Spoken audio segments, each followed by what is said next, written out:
Hello दोस्तों। तो आज हम आपको जो कहानी सुनाने वाले हैं वो काफ़ी ज़्यादा रोमांचक करने वाली है और डरा देने वाली है। ये घटना एक सच्ची कहानी पे आधारित है जो घटित हुई थी अमेठीविले नाम के एक छोटे से गांव में जो कि अमेरिका में स्थित है।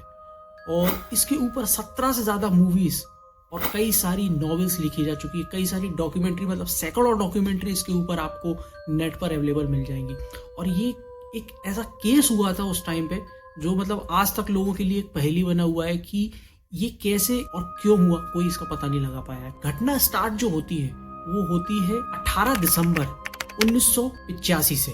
एक लुट्स फैमिली जो है, जॉर्ज और कैथी लुट्स, एक हस्बैंड और वाइफ थे और उनके 2 बच्चे थे, एक लड़का और एक लड़की। दोनों एक घर में शिफ्ट होते हैं। घर के बारे में कहा जाता है कि ये भूतिया है, उनसे बोला जाता है कि यहाँ पे मत शिफ्ट होइए। लेकिन क्या है, बहुत शानदार बंगला बना हुआ था, स्विमिंग पूल वहाँ पे था और 5 से ज़्यादा उसमें बड़े बड़े बेडरूम थे। तो उसको देख के लुट्स फैमिली का मन ललचा जाता है और केवल $80,000 में उस टाइम पे उनको ये घर मिल जाता है। तो काफ़ी ज़्यादा खुश थे, बच्चे भी बहुत खुश थे, जिद करने लग गए कि पापा हमको तो यही मकान चाहिए, इसी में ही हम रहेंगे। और वो लोग जो है वो शिफ्ट हो जाते हैं। लेकिन जैसे ही वो वहाँ पे शिफ्ट होते हैं, दूसरे ही दिन से उनके साथ में कई सारी अजीबोगरीब घटनाएं होना चालू हो जाती हैं। कई जगह ऐसा होता है कि उनको बहुत ज़्यादा बदबू किसी कमरे में आना चालू हो जाती है, जैसे कि कोई डेड बॉडी रखी हुई हो। मक्खियाँ एक सारी इकट्ठी होके सर्दियों के मौसम में आके और उनकी खिड़कियों पे चिपक जाती हैं। और उसके अलावा उनको ऐसा लगता है कि कोई उनके आसपास चल रहा है, उनको देख रहा है, किसी के बात करने की, चिल्लाने की आवाज़ें उनको आने लगती हैं। तो फिर क्या करते हैं, किसकी याद आती है, भगवान की याद आती है। प्रीस्ट को वो बुलाते हैं क्लीनिंग करने के लिए, वो घर का शुद्धिकरण करवाने के लिए। तो प्रीस्ट एक आता है पास के चर्च से और जो शुद्धिकरण स्टार्ट करता है। प्रीस्ट जैसे ही मंत्र उच्चारण चालू करता है, बाइबल में जो भी उनके लिखे हुए होते हैं, वो जैसे ही बोलना चालू करता है तो क्या देखता है कि उसको बहुत तेज तेज आवाज़ें आना चालू हो जाती हैं। और जैसा कि उस प्रीस्ट ने बताया कि गेट आउट करके कोई उसको चिल्ला रहा था, पर वो प्रीस्ट रुकता नहीं है। वो समझ जाता है कि यार कुछ ना कुछ यहाँ पे गड़बड़ जरूर है। थोड़े समय बाद में ऐसा लगता है प्रीस्ट को कि किसी ने उसको खींच के जोर से चांटा मारा है। प्रीस्ट चुपचाप से डर के मारे वहां से निकल जाता है। वो किसी से कुछ कहता नहीं है, लुट्स फैमिली से भी कुछ नहीं कहता कि मेरे साथ ऐसी घटना घटी। जैसे ही वो घर पे जाता है, दूसरे दिन जो है उसके शरीर पे बहुत सारे अजीब से निशान निकल आते हैं और जो चांटा उसके गाल में पड़ा हुआ था उसका निशान उसको निकल के आ जाता है। अब क्या होता है कि उनकी जो बेटी रहती है वो कहती है कि भाई साहब मेरी एक जो है फ्रेंड बन गई है, किससे, पिग से एक फ्रेंडशिप हो गई है। एक पिग उसको दिखाई देती है जिसकी नीले कलर की आंखें हैं और जो कि बोल सकती है और अपना रूप चेंज कर सकती है। उनकी बेटी का ये भी कहना था कि उसके कमरे में भले ही हीटर चलता रहे लेकिन उसको बहुत ज़्यादा अचानक से सर्दी लगने लगती है। माँ को भी अजीब सा फील होने लगता है क्योंकि 1-2 बार तो उसने भी महसूस करा था कि जब वो किचन में काम कर रही थी तो बर्तन धोते समय उसको सिंक में काले कलर के अजीब से धब्बे अचानक से दिखाई देने लगे थे। उनके पूरे घर में हरे हरे कलर की, जैसे कि काई जम गई हो, ऐसा कुछ अजीब सा पदार्थ ऑल टाइम बहता रहता था। बहुत ज़्यादा परेशान थे कि यार ये क्या हो रहा है। शाम को माँ जैसे कि काम करती थी किचन में तो ऐसा लगता था कि कोई उसको छुप के देख रहा है। कभी कभी तो उसने ये भी फील करा कि जब वो मूव कर रही है, इधर से उधर बर्तन इधर से उधर उठा के रख रही है, तो कोई अदृश्य आदमी या औरत उससे टकरा रहा है। रात हो जाती है। अब जो पिता था फैमिली का, जॉर्ज जिसका नाम था, एक दिन जब उनकी नींद खुली तो उन्होंने देखा कि उनके पास में जो उनकी बीवी सो रही थी वो एक्चुअल में बिस्तर पे नहीं सो रही है, पूरी हवा में उठी हुई है और उड़ रही है। मतलब सुनने में तो ये काफ़ी अजीब लगता है और कई लोग तो इस पर विश्वास भी करेंगे नहीं, लेकिन बाद में उनका पॉलीग्राफी टेस्ट हुआ और उसमें ये प्रूव हुआ कि वो बात जो है वो सही बोल रहे थे। तो जैसे ही मतलब कोई भी आदमी, अगर आप सोचिए कि आपके सामने अगर कोई भी आदमी उड़ता हुआ दिखेगा तो भाई साहब डर तो आप भी बहुत ज़्यादा जाओगे।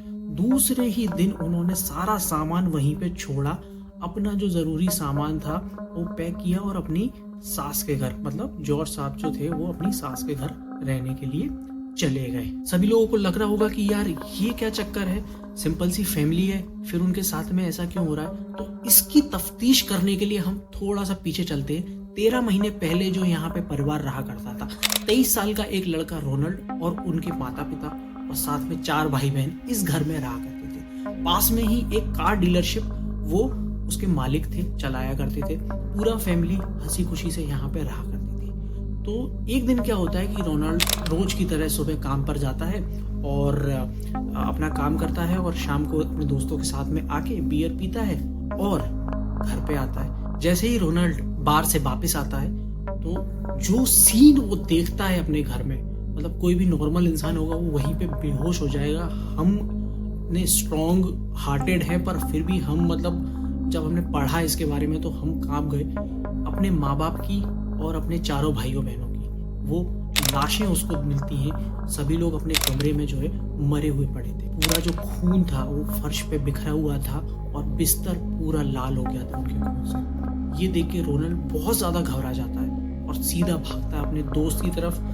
दोस्त के घर पहुंच के वहां पे वो पुलिस को फोन करते हैं और पुलिस घर पे आती है। जैसे ही पुलिस घर पे आती है तो इन्वेस्टिगेशन स्टार्ट होती है। उनको ये लगता है कि यार कार डीलरशिप थी, हो सकता है कोई राइवलरी हो, किसी ने इनको दुश्मनी के खातिर इनको मारा हो। और रोनाल्ड जो एक अकेला बचा हुआ इंसान था उसको पुलिस प्रोटेक्शन देने के हिसाब से वो लेकर और साथ में अपने पुलिस स्टेशन ले जाते हैं। बाद में उनको पता पड़ता है कि यार जो मर्डर हुआ था वो रात में 2 से लेके 4 बजे के बीच में हुआ था। 2 से लेके 4 बजे के बीच में तो रोनाल्ड भी घर पे ही था। जब रोनाल्ड घर पे था तो इसका मतलब ये कि इसने ही हो सकता है वो खून किया हो। जैसे ही पुलिस ने कड़ाई से उससे पूछताछ करना चालू किया तो 2 से 3 घंटे गुजरने के बाद रोनाल्ड के जो सुर थे वो बदल गए और ऐसा लगता था कि कोई और इंसान इसके अंदर आ गया और वो बोल रहा है। तो उसने कबूल किया कि हाँ, मैंने ही अपने माँ बाप को मारा था और मुझे कुछ अजीब तरीके की आवाज़ें सुनाई दे रही थी और ऐसा लग रहा था कि किसी ने मुझे अपने वश में कर लिया हो। 2 गन उसके पास बिस्तर से मिली। इस केस की जब तहकीकात चल रही थी तो एक बात लोगों ने बोली कि यार जब रात में उसने सभी को कमरे में बारी बारी से जाके शूट किया तो बंदूक की आवाज़ क्यों नहीं आई। और लोग जैसे एक कमरे में वो गया है, एक किसी को शूट किया है, तो बाकी लोग उठ के उस कमरे में क्यों नहीं आए। इन्वेस्टिगेशन चालू हुई और पुलिस ने ये महसूस किया कि जब वहां पे वो घर में खड़े होकर कोई भी गोली चला रहा था तो 6 गली दूर तक उसकी आवाज बहुत तेज सुनाई दे रही थी।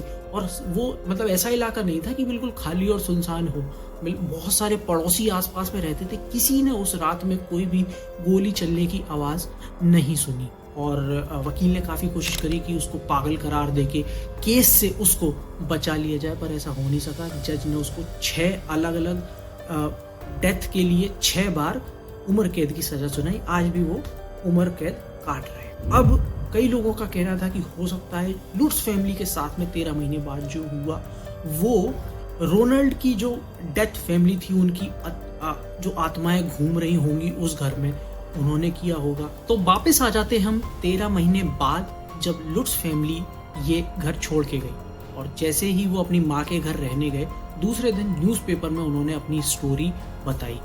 ये स्टोरी आग की तरह फैल गई और अमेरिका के बहुत ही famous paranormal activist mister Warren वो आए और उन्होंने बोला कि यार हम चलते हैं, एक बार टेस्ट करके देखते हैं कि क्या वाकई में ये घर हॉन्टेड है, पैरानॉर्मल एक्टिविटीज से भरा हुआ है या फिर नहीं। लुट्स फैमिली ने साफ मना कर दिया कि हम अब उस घर में वापस जाने वाले नहीं हैं, आपको जाना है तो आप जाइए। जैसे ही मिस्टर वॉरेन और उनकी टीम उस घर में गई और उन्होंने वहीं से मंत्रोच्चारण चालू किया तो उनको बहुत जोर का धक्का लगा और वो जमीन पे गिर गए। उनको और उनकी जो साथी थी उन्होंने विजन्स में ये देखा कि बहुत सारी आत्माएं उस घर में घूम रही हैं। साथ ही मिस्टर वॉरेन की टीम जब वहां पे इन्वेस्टिगेशन कर रही थी तो उनको एक लड़के की आत्मा सीढ़ियों पे खड़ी हुई दिखाई दी, जिसका फोटो हम आपको स्क्रीन पे शेयर कर रहे हैं। और उन्होंने जो हिस्ट्री पता करी उससे पता चला कि ये केवल जो है 13 महीने पहले हुई घटना की वजह से नहीं है। इस घर की जो हिस्ट्री है वो भी काफी डरावनी रही है। 1924 में यहाँ पे जॉन नाम का एक तांत्रिक टाइप का व्यक्ति रहा करता था। वो बुरी आत्माओं से कॉन्टैक्ट करने की कोशिश करता था। उसके पहले भी अगर बात करें तो रेड इंडियंस जो है उनके अंडर में ये इलाका आया करता था और उस पर्टिकुलर जगह पे वो पागल लोगों को रखने के लिए और उनको मारने के लिए यूटिलाइज किया करते थे। बाद में एक टेस्टिमनी सामने आई जिसमें लुट्स फैमिली के बेटे ने ये कहा कि जो सारी घटनाएं जो हो रही थी वो उनके पिता की वजह से हो रही थी। उनके पिता जो है वो बुरी आत्माओं से कांटेक्ट करने की कोशिश करते थे बार बार, और कई सारी आत्माएं जो उस घर में आ गई या वहाँ पे पहले से थी वो वापस ही नहीं गई और उन्होंने उनकी लाइफ को बर्बाद कर दिया। रिसर्च में तो ये सामने आया कि वहाँ पे कई सारी नेगेटिव एंटिटीज प्रेजेंट थी, लेकिन 13 महीने पहले हुई जो घटना था उसको हम कैसे माने। रोनाल्ड का जो कहना था कि मुझे किसी ने पजेस किया था और उसके थ्रू जो है मेरे घर की सारी हत्या करवाई गई थी, तो क्या वो बात सच थी, या फिर जो दूसरा धड़ा बाकी लोगों का जो एक मानना था कि रोनाल्ड को जो है मल्टीपल पर्सनैलिटी डिसऑर्डर है और उसके अंदर 2 अलग अलग पर्सनैलिटीज हैं जिसमें से दूसरी वाली ने उसकी फैमिली को मारा है। और वो बच्चे की जो आत्मा वाला फोटो हमने देखा वो काफ़ी रियलिस्टिक दिख रहा था हमको। तो आपका क्या मानना है इस बारे में वो हमको कमेंट करके ज़रूर बताइए। क्या रोनाल्ड वाकई में पजेस था जिसने अपनी फैमिली को मारा, या फिर वो मल्टीपल पर्सनैलिटी डिसऑर्डर का शिकार था? इस सवाल का जवाब क्योंकि कोई भी आज तक नहीं दे पाया। वीडियो अगर पसंद आया तो लाइक शेयर सब्सक्राइब करना ना भूलें। मिलते हैं अगले वीडियो में।